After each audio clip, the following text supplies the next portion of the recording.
A month or so ago, pop-apologist and pastor Mike Winger posted to his YouTube channel a video entitled How an Atheist Scholar Misleads Millions of People. The 70-minute piece centers on New Testament scholar Bart Ehrman and his view of the import of Mark chapter 15, verse 34, versus that of Winger's. Time doesn't permit a full analysis of everything Winger says in this video, and so instead I will focus on a very particular assertion the pastor makes near the end of his rebuttal to Ehrman. Before we get there, to what specifically is Winger responding? Let me read to you from Ehrman's book, Jesus Interrupted. Writing of Jesus' death seen generally, and Mark chapter 15, verse 34 particularly, he says, "This is a powerful and moving scene, filled with emotion and pathos. Jesus is silent the entire time, as if in shock, until his cry at the end, echoing Psalm 22. I take his question to God to be a genuine one. He genuinely wants to know why God has left him like this. A very popular interpretation of the passage is that since Jesus quotes Psalm 22 verse 1, he is actually thinking of the ending of the psalm, where God intervenes and vindicates the suffering psalmist. I think this is reading way too much into the passage, and robs the cry of dereliction, as it is called, of all its power. The point is that Jesus has been rejected by everyone, betrayed by one of his own, denied 3 times by his closest follower, abandoned by all his disciples, rejected by the Jewish leaders, condemned by the Roman authorities, mocked by the priests, the passers-by, and even by the 2 others being crucified with him. At the end, he even feels forsaken by God himself. Jesus is absolutely in the depths of despair and heart-wrenching anguish. And that's how he dies. Winger disagrees with Airmans' take. He begins by noting that Mark's account makes use of Psalm 22 throughout, the text from which the cry of dereliction, found in Mark chapter 15, verse 34, is derived. What I'm suggesting is when you look at Mark's entire account of the cross, you see the whole Psalm 22, not just verse 1, and to artificially isolate verse 1 as though the whole point is Jesus is forsaken, end of story, is silly and irrational. The apologist does not mince words. Not only does Mark reference the whole of Psalm 22 in his account of Jesus' death, but it's silly and irrational to take Mark chapter 15, verse 34 as only referencing the first verse of the psalm from which it quotes, and not the entire thing. But Ehrman doesn't deny that the Markan account is replete with allusions to Psalm 22. Instead, Ehrman takes issue with the idea that by quoting Psalm 22, verse 1, that he somehow also meant, say, Psalm 22, verse 22. I will tell of your name to my brothers and sisters. In the midst of the congregation, I will praise you. As Ehrman writes, this sort of thinking is reading way too much into the passage. Now, it is absolutely clear that the author of Mark's Gospel readily employs Psalm 22 in his narrative. For example, when we read in Mark chapter 15, verse 24, that they divided his clothes among them, casting lots to decide what each should take, it's obvious that Mark is employing the language of Psalm 22, verse 18, which says, they divide my clothes among themselves, and for my clothing they cast lots.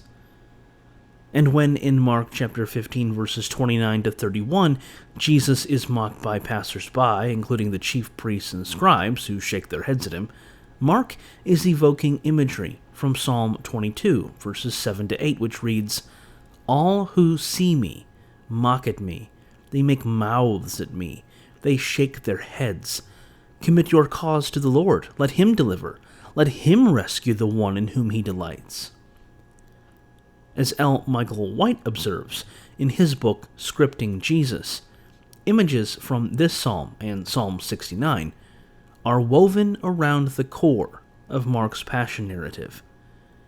The author of the Gospel of Mark seems to be consciously creating a narrative that takes elements from the Jewish scriptures and uses them to tell the story of Jesus' death. In the section of Mark chapter 15, verses 22 to 32, he's drawing mainly from Psalm 22 to tell his story. But Winger thinks that Mark intended to reference the entirety of Psalm 22. In fact, he has an interesting reason for thinking this. But did you know that it was normal rabbinical teaching practice to refer to a passage of Scripture with the title or the first verse of that Scripture? So the reason for this is that back in the day, they didn't have chapters and verses. So no Jew in the first century ever said the phrase Psalm 22. This is not saying that because they don't use those terms.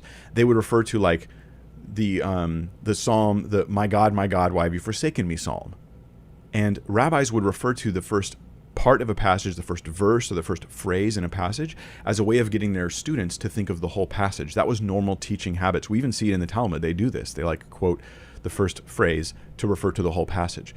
Why is that important? Because Jesus doesn't just quote any old verse. He quotes Psalm 22, verse 1. Winger contends that my God, why have you forsaken me is really shorthand for check out the entire psalm.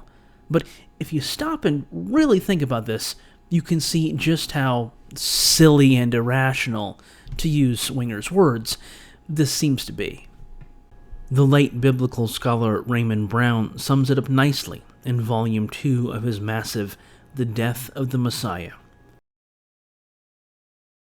Some would invoke a hermeneutic principle that a New Testament citation of a specific Old Testament passage supposes that the readers will be familiar with the context of that passage and so understand implied references to that context. At times, this principle has validity, but it is not universally true.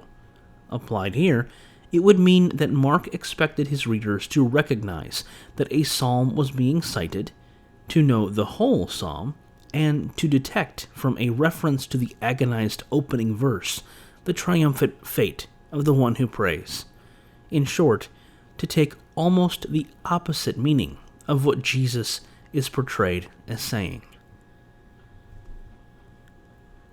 One of the difficulties is the Markan audience itself.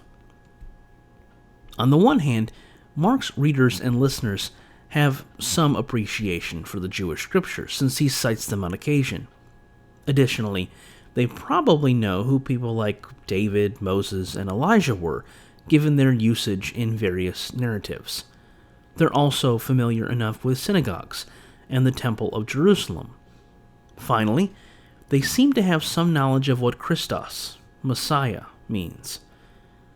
On the other hand, it's clear from passages like Mark chapter 7, verses 3 and 4, that they weren't familiar with all Jewish customs. Their knowledge of Jewish sects like the Sadducees needed to be supplemented. And Aramaic was a completely foreign language.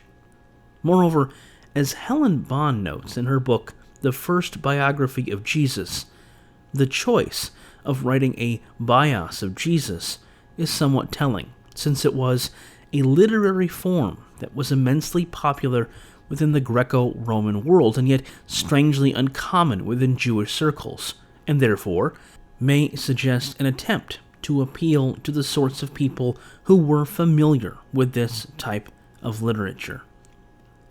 So, while there may have been a Jewish presence in the Markan community, it was predominantly Gentile. Maybe we should dial back our expectations some. There is another issue, though, with Winger's view, something about which he appears to be blissfully unaware.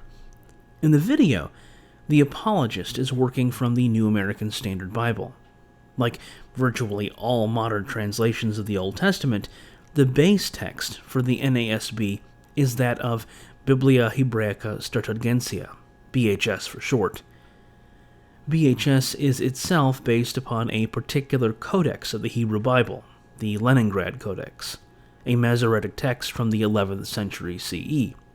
Thus, when Winger reads Psalm 22, he's reading a translation of a Hebrew text. Mark, on the other hand, wasn't working from a Hebrew text. Without a doubt, Mark was working from a Greek translation, the Septuagint. Now, if you don't believe me, here are just a couple of examples that demonstrate Mark's reliance upon the Septuagint.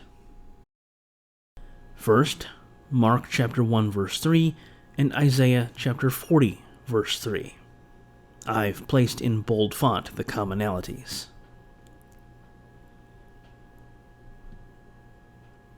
Next, Mark chapter 11 verse 17 and Isaiah chapter 56 verse 7. Finally, Mark chapter 15 verse 34 and Psalm 21 verse 2.